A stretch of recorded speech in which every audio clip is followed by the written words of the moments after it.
오늘 우리 사회는 정치, 세대, 젠더 등 다양한 영역에서 갈등과 대립을 반복하고 있습니다. 내가 찬성하는 것은 정의로, 반대하는 것은 불의로 규정하며 서로에게 낙인을 찍는 경쟁이 벌어집니다. 이 첨예한 견해차를 어떻게 극복할 수 있을까요? 오늘 본문에도 각자의 기준으로 선을 긋고 다투던 당대의 의인들이 등장합니다. 그들을 통해 참된 의로움이 무엇인지 함께 찾아가 보겠습니다. 마태복음 9장에는 예수님을 적대적으로 바라보던 세 부류가 나옵니다.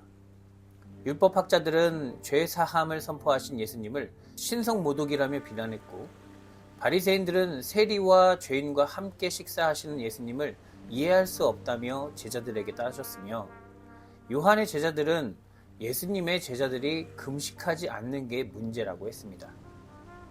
이 세 집단의 공통점은 자신들이 의인이라고 생각한다는 것입니다. 그러나 의로움의 기준이 제각각이었습니다. 율법학자들은 교리와 정통성을, 바리새인들은 율법의 철저한 준수를, 요한의 제자들은 금욕과 절제를 의로움의 기준으로 삼았습니다.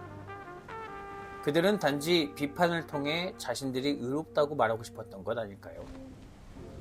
오늘 우리 안에서도 이런 일이 반복됩니다. 어느 당을 지지하는지, 어떤 정책에 찬성하는지에 따라 그 사람을 판단하고 신앙의 색깔을 입히는 일도 서슴지 않는 일이 우리 안에 종종 벌어집니다. 신앙의 기준이 개인화될 때 나타나는 가장 큰 위험은 의로움의 잣대가 결국 자기 자신에게 있다는 점입니다. 내가 설정한 기준으로 스스로 의인이라 여기고 그 기준 밖의 사람을 죄인으로 배척합니다. 자신의 지식과 행위로 의인이 되었으니 이제 하나님도 필요하지 않게 됩니다. 의인이 된 공이 자신에게 있다고 생각하기 때문입니다. 예수님은 바리새인들에게 말씀하셨습니다. 건강한 자에게는 의사가 쓸데없고 병든 자에게라야 쓸데있느니라. 바리새인들은 이 말을 세리와 죄인들에게만 해당하는 말로 들었겠죠. 하지만 궁극적으로 모든 인간은 하나님 없이 살 수 없는 병든 자입니다. 하나님 없이 살 수 없다는 자신의 상태를 알았기에 세리와 죄인들은 예수님 곁에 앉았고, 스스로 의인이라 믿은 자들은 예수님을 멀리했습니다. 병들었음을 알아야 의사를 찾듯 자신의 연약함을 인정하는 자만이 예수님께 진심으로 나올 수 있습니다. 예수님은 이어서 호세아 6장 6절을 인용하십니다. 나는 인애를 원하고 제사를 원하지 아니하며 번제보다 하나님 아는 것을 원하노라. 종교적 지식과 율법 준수 필요하지만 하나님을 아는 지식과 이웃을 향한 사랑이 없다면 아무 의미 없는 행위일 뿐입니다. 나는 의인을 부르러 온 것이 아니요 죄인을 부르러 왔노라 하신 말씀은 스스로 건강하다고 여겨 의사가 필요 없다고 생각하는 사람은 하나님과 상관없다는 단호한 경고입니다. 18절에서 26절에는 바리새인과 대조되는 두 사람이 등장합니다. 회당장 야이로는 당시 사회에서 바리새인들만큼 지위를 인정받는 사람이었습니다. 그러나 그는 자신의 지위를 내세우지 않고 오직 예수님만이 죽은 딸을 살리실 수 있음을 믿어 엎드렸습니다. 세리와 죄인과 함께하는 예수님을 보고도 다른 율법주의자들처럼 거부감을 느끼지 않았습니다. 그는 제사나 번제보다 하나님을 아는 것이 더 중요하다는 것을 알았기에 예수님 말씀의 본뜻을 알아챘던 것입니다. 12년간 혈루증으로 살아온 여인은 누구도 가까이 해서는 안 되는 존재였습니다. 스스로 사람들을 피해야 했던 그 여인이 군중 속에 숨어 예수님의 옷자락을 만졌습니다.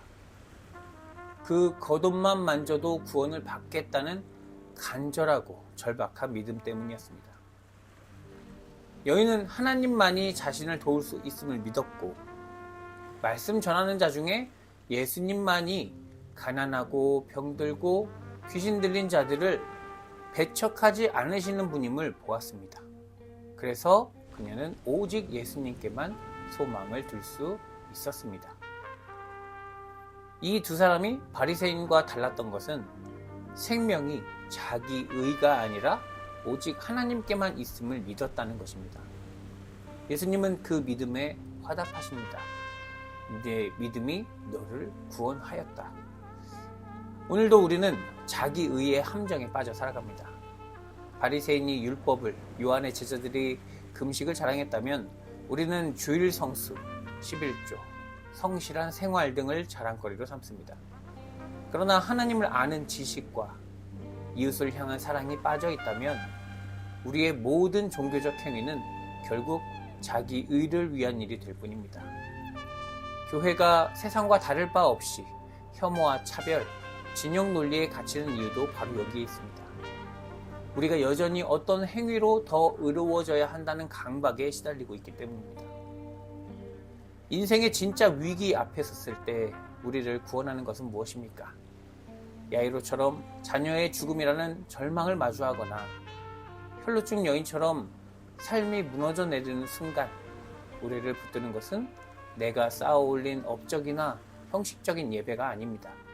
오직 생명의 주관자이신 하나님을 온전히 신뢰하고 그분의 사랑과 긍휼에 모든 것을 맡기는 믿음뿐입니다.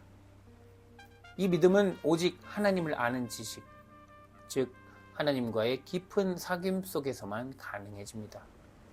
사랑하는 성도 여러분, 내가 그동안 교회 안에서 무엇을 했는가라는 업적 중심의 자부심은 내려놓으십시오.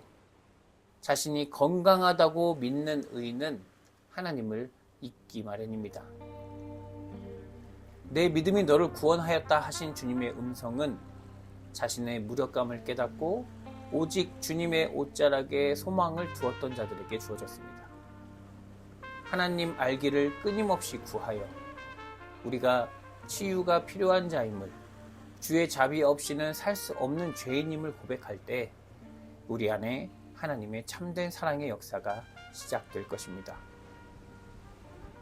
거룩하신 주님, 우리가 매주 드리는 예배와 종교적 행위가 우리의 거룩함을 드러내는 도구가 아니라 우리의 나약함을 치유하는 회복의 시간이 되게 하시옵소서. 세상의 이치를 따라 선긋고 이웃을 정죄하던 습관을 용서하시고 우리를 영생의 소망으로 이끌어 주시는 주님을 의지하며 예수께서 바라보셨던 하나님의 참된 사랑과 은총을 알게 하시옵소서. 예수 그리스도의 이름으로 기도드립니다. 아멘.